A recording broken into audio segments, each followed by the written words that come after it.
करेंगे मंत्री परिषद टॉपिक हो चुका है। तो अब हम बात करेंगे राज्यसभा के बारे में बात करेंगे। और दोस्तों, अगर आपको वीडियो अच्छी लगती है तो चैनल को ज़रूर सब्सक्राइब करना, लाइक करना और शेयर करना। तो आज हम बात करते हैं राज्यसभा के बारे में। तो राज्यसभा में किसकी भूमिका रहती है, इसमें क्या पदाधिकारी होते हैं, इनका कार्यकाल क्या होता है, हम उनके बारे में बात करेंगे। तो राज्यसभा होता है राज्यों के द्वारा चुना हुआ एक सदन होता है, जहाँ पर राज्यों के सदस्य चुनकर भेजे जाते हैं। तो उस संबंध में तो उसके बारे में बात करते हैं कि राज्यसभा संसद का उच्च सदन है। अगर राज्यसभा संसद का उच्च सदन है तो निम्न सदन कौन सा है? लोकसभा। लोकसभा है जो निम्न सदन है, इस बात का ध्यान रखना जी। तो राज्यसभा संसद का उच्च सदन है और स्थायी सदन है। ये राज्यसभा स्थायी सदन है तो लोकसभा अस्थायी सदन है, क्योंकि लोकसभा के चुनाव लोकसभा कभी भी विघटित की जा सकती है, भंग की जा सकती है। राज्यसभा कभी भी भंग नहीं की जा सकती, इस बात को ध्यान रखना। ये एक स्थायी सदन है। वरिष्ठ सदन और विद्वानों का सदन भी कहते हैं। देखिए जी, वरिष्ठ सदन इसीलिए है क्योंकि भारत की जनता हो सकता है किन्हीं मूर्खों को चुनकर भेज दे, और जो एक्सपर्ट हैं या जिनको ज्ञान है उन्हें चुनाव हार जाएं, तो देश का प्रतिनिधित्व अच्छे तरीके से हो, इसीलिए दूसरा सदन रखा है जिसे हम राज्यसभा कहते हैं, विद्वानों का सदन कहते हैं। इसमें सारे के सारे लगभग जो अनुभवी व्यक्ति होते हैं वही होते हैं, तो इसका थोड़ा सा ध्यान रखना। राज्यसभा के सदस्यों का जो कार्यकाल होता है वो 6 वर्ष होता है जी, जबकि लोकसभा के सदस्यों का कार्यकाल होता है 5 वर्ष। अब प्रत्येक 2 वर्ष के बाद में राज्यसभा के 1/3 सदस्य सेवानिवृत्त हो जाते हैं, यानी रिटायरमेंट ले लेते हैं। यानी एक साथ कभी भी ये नहीं जाते हैं, हर वर्ष 1/3 सदस्य, मतलब राजस्थान से सदस्य जाते हैं, 10 सदस्य जाते हैं, तो 10 इकट्ठे नहीं जाएंगे, 1/3 जाएंगे, 3 एक बार जाएंगे, 4 एक बार जाएंगे, 3 एक बार जाएंगे, इस तरीके से जाएंगे 2 वर्ष, 2 वर्ष और 2 वर्ष। अब आप कहोगे ये अलग अलग जाएंगे तो कैसे? पहले इनका कार्यकाल पूरा होता है, जब इनका कार्यकाल पूरा हो जाए तो अगले ये 6 वर्ष बाद में इनका कार्यकाल पूरा हो जाएगा, तो इसकी जगह पे 4 चले जाएंगे। जब इनका पूरा हो जाएगा तो इनकी जगह पे 3 चले जाएंगे। तो इस प्रकार चलते हैं, सभी इकट्ठे नहीं जाते हैं, इस बात का ध्यान रखना जी। आप आगे हम बात करते हैं राज्यसभा का गठन। हम बात करें 3 अप्रैल 1952 में हुआ था। ये बहुत महत्वपूर्ण है कि राज्यसभा का गठन कब हुआ था। राज्यसभा का गठन हुआ था 3 अप्रैल 1952 को हुआ था। अनुच्छेद 80 में लिखा हुआ है वर्तमान में इसकी सदस्य संख्या 245 है और अधिकतम कितनी हो सकती हैं? 250 हो सकती हैं। अब आपके मन में प्रश्न चल रहा होगा कि अधिकतम हो सकती है, इसका क्या मतलब है?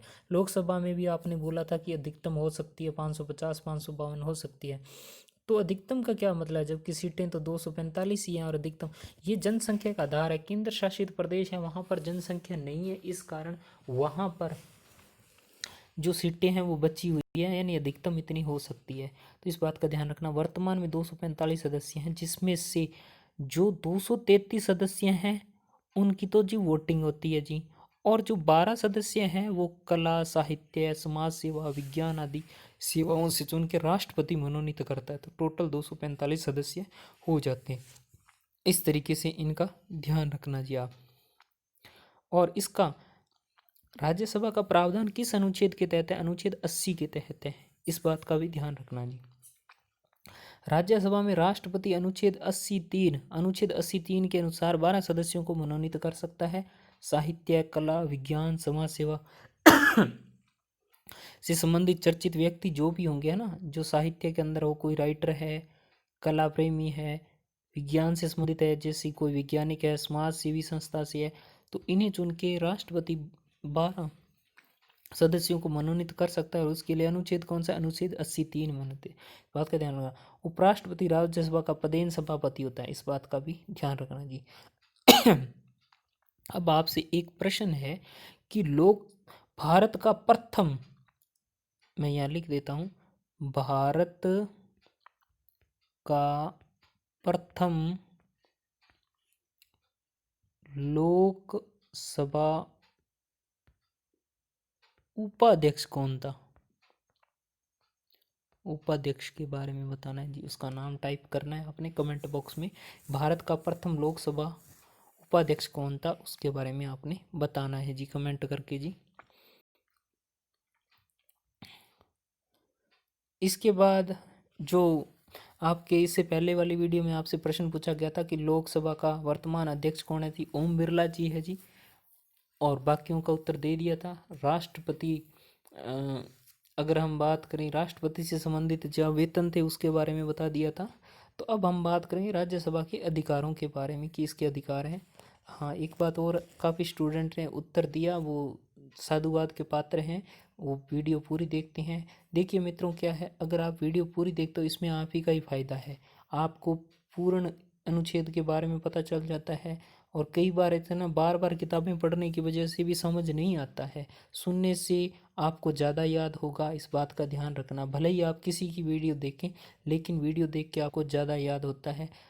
एक संविधान एक ऐसा टॉपिक है जिसे समझना पड़ता है, इसे रट नहीं सकते, इस बात का भी ध्यान रखना जी।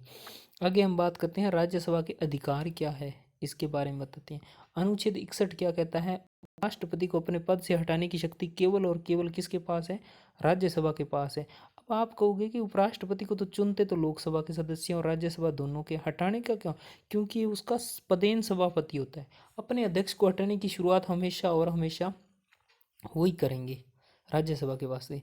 अनुच्छेद 249 क्या कहता है, राज्यसभा में किसी भी राज्य सूची के विषय को राष्ट्रीय महत्व का घोषित करेगी और इसके बाद संसद उस पर कानून बना सकती है। अब यहाँ थोड़ा सा बात समझो कि इस अनुच्छेद में ये बात कही गई है कि अनुच्छेद 249 में ये बात कही है राज्य सूची से संबंधित। देखो 3 सूचियां हैं, राज्य सूची, संघ सूची और समवर्ती सूची। जो राज्य सूची है, संघ सूची, राज्य सूची और समवर्ती सूची, इसमें यहाँ आप ऐसे कर लो, ये राज्य, ये हो गई संघ सूची, ये समवर्ती सूची और ये राज्य सूची। अब ऐसा कोई विषय हो जाए जो राष्ट्रीय महत्व का हो जाए तो वहाँ पर राज्यसभा क्या करेगी, क्योंकि राज्यसभा राज्यों का प्रतिनिधित्व करती है, तो वो हमेशा शुरुआत करेगी उस विषय को समवर्ती सूची में ढालने का या संघ सूची में ढालने का, हमेशा शुरुआत राज्यसभा ही करेगी, इस बात का ध्यान रखना। फिर भी आपको समझ नहीं आता है तो आप कमेंट बॉक्स में प्रश्न पूछ सकते हो कि ये हमें समझ नहीं आया है। भी जो सीधी सी बात है कि जो राज्यसभा की राज्य सूची के विषयों को बदलने की शुरुआत हमेशा राज्यसभा करेगा, इस बात का ध्यान रखना, सीधी सी बात है जी। आगे जी अनुच्छेद 312 क्या कहते हैं, 312, देखो 3 पहले आ गया, फिर 1 आ गया, फिर 2 आ गया। अखिल भारतीय सेवाओं का सृजन एवं समाप्त करने का अधिकार केवल और केवल राज्यसभा के पास होगा। जो अखिल भारतीय सेवाएं हैं उनके संदर्भ में उनकी नई बनानी और उनको समाप्त करने का अधिकार केवल और केवल राज्यसभा के पास में हो गया। अब एक राज्यसभा के पास में एक शक्ति और है, वो धन विधेयक को केवल 14 दिन तक रोक सकती है और कुछ नहीं कर सकती है, सिर्फ रोक सकती है, यानी 14 दिन देरी कर सकती है, और उसके पास कोई शक्ति नहीं है। इसके बाद हम बात करते हैं कि संसद में जो सदस्यों की गणपूर्ति यानी कोरम है, उसके लिए कुल सदस्य संख्या 1/10 सदस्य भाग लेते हैं। यानी लोकसभा में 55 सदस्य, राज्यसभा में 25 सदस्य हैं। यानी संसद का कोई भी अधिवेशन अधिवेशन चल रहा है तो वहाँ पर इनकी कोरम कितना है, गणपूर्ति कितनी है, 1/10, यानी 25 सदस्य आ गए तो वो अधिवेशन माना जाएगा कि हाँ ठीक है, अब अपने सदन जो भी चल रहा है उसको हम सुचारू रूप से चला सकते हैं, होना अनिवार्य है, इस बात का भी ध्यान रखना। 2001 की जनगणना के आधार पर हुए चौथे परिसीमन के अनुसार 2026 तक संसद का विधानमंडल की सीटों में विस्तार नहीं किया जाएगा, यानी राज्यसभा की सीटों में विस्तार नहीं किया जाए, इसका भी 2026 तक है, इसका भी ध्यान रखना, 2026 तक है। तो ये राज्यसभा से संबंधित बातें थी। अब हम इनके बारे में कुछ प्रश्न आए हुए हैं उनके बारे में चर्चा करें। देखिए मित्रों, जो मैं आपको ये प्रश्न करवाता हूँ इससे आपको अंदाज़ा लग जाएगा कि किस परीक्षा में किस तरीके के प्रश्न पूछे गए थे। ये पुराने प्रश्न है लेकिन फिर भी आजकल स्तर बढ़ गया है, लेकिन फिर भी आप देख लीजिए क्योंकि क्वेश्चन यही बार बार रिपीट होते हैं, इस बात का ध्यान रखना है।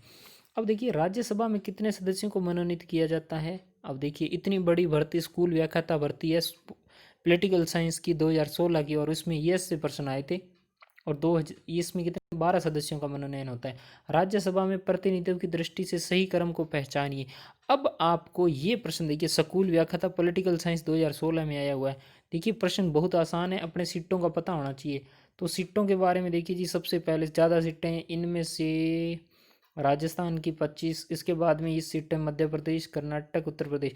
हाँ जी, ये आएगा, इसका 1 नंबर आएगा जी, 1 नंबर ही है ना, 1 नंबर है जी।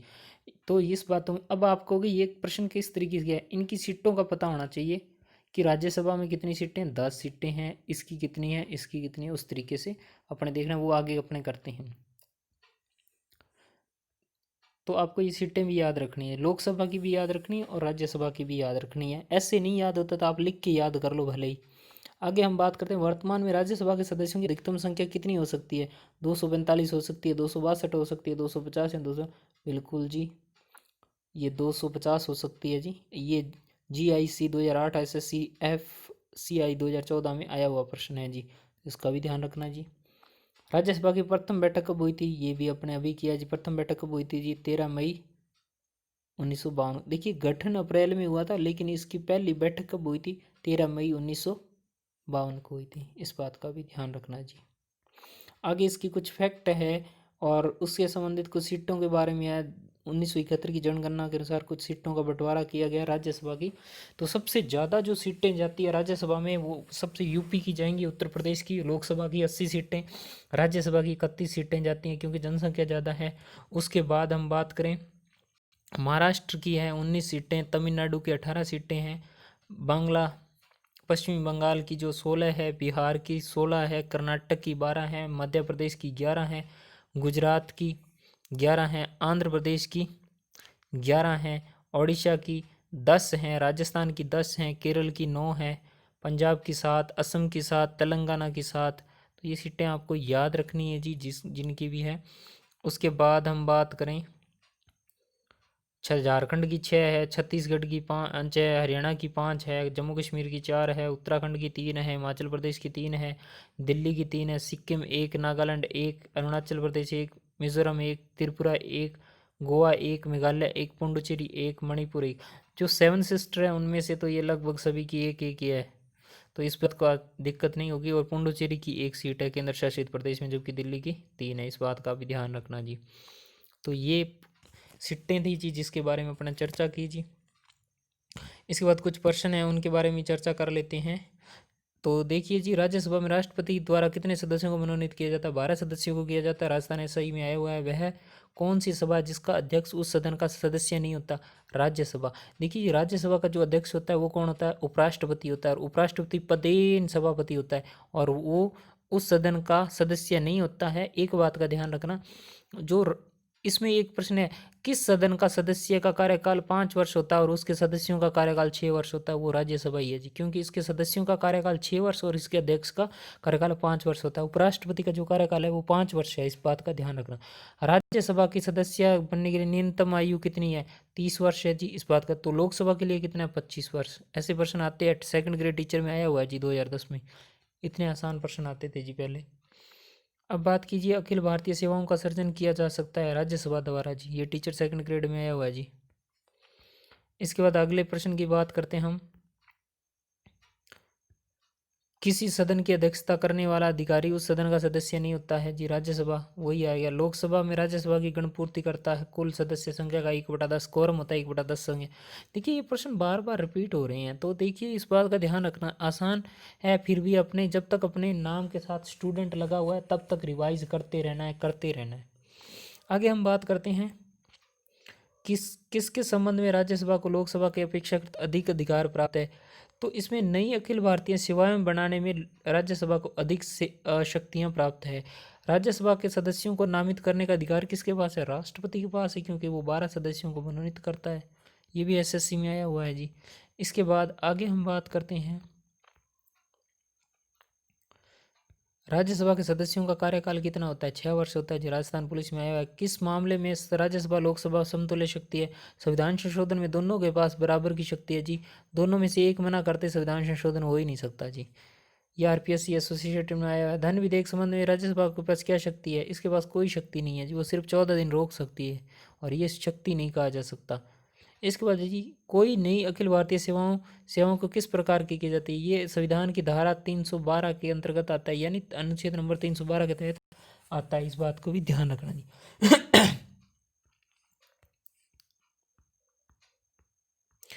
आगे है जी, संसद के दोनों सदनों की संयुक्त बैठक की अध्यक्षता कौन करता है जी, लोकसभा अध्यक्ष करता है। देखिए जी, अनुच्छेद नंबर 108 के तहत संयुक्त अधिवेशन होता है लोकसभा व राज्यसभा का, और उसकी अध्यक्षता कौन करेगा, हमेशा लोकसभा अध्यक्ष करेगा, क्योंकि ये बड़ी है इसीलिए करेगा। क्योंकि इसमें सदस्य ज़्यादा होते हैं।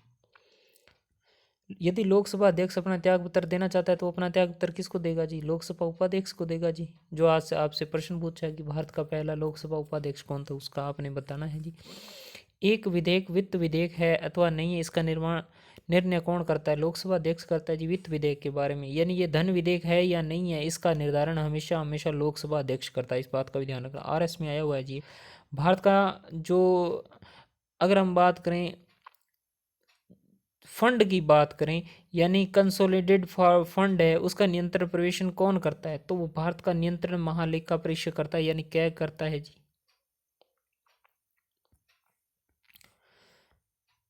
इसके बाद जी अगला प्रश्न है आपका जी, कानूनी विषयों पर राज्य सरकार कौन परामर्श देता है जी? एडवोकेट जनरल देता है जी। ये RRB में आया हुआ है। लोकसभा अध्यक्ष को अपने कार्यकाल की समाप्ति से पूर्व पद से किसके द्वारा हटाया जा सकता है?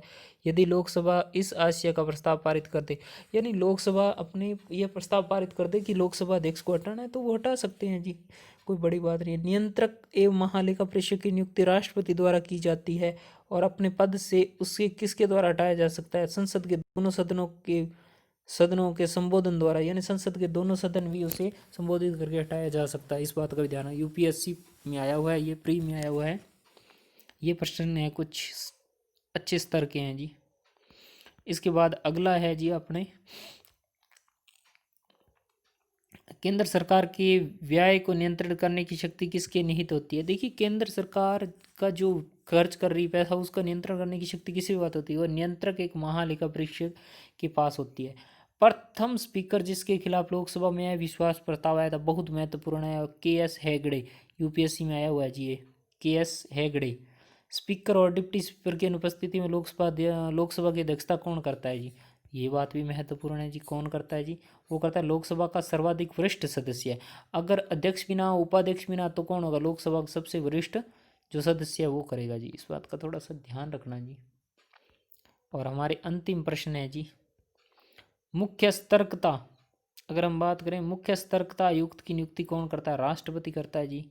और भारत के नियंत्रण महालेखा परीक्षक की नियुक्ति किसके द्वारा की जाती है? राष्ट्रपति के द्वारा की जाती है। भारत लोकसभा महासचिव, जो लोकसभा सचिवालय का प्रमुख होता है, उस किसके द्वारा नियुक्त होता है? ये भी प्रश्न देखिए जी, महत्वपूर्ण है। ये भी स्पीकर के द्वारा नियुक्त होता है। ये लोकसभा महासचिव, देखिए यहाँ राष्ट्रपति मत कर देना, ये लोकसभा महासचिव की नियुक्ति हमेशा स्पीकर करेगा, यानी लोकसभा अध्यक्ष करेगा। इस बात की भी। तो ये थे लोकसभा से संबंधित, राज्यसभा से संबंधित कुछ प्रश्न। और आज हमारा टॉपिक हुआ राज्यसभा। आपको वीडियो कैसी लगी कमेंट करके ज़रूर बताना। और अगर वीडियो अच्छी लगी तो लाइक व शेयर करना, चैनल को ज़रूर सब्सक्राइब करना। मिलते हैं नेक्स्ट वीडियो में। जय हिंद, जय भारत।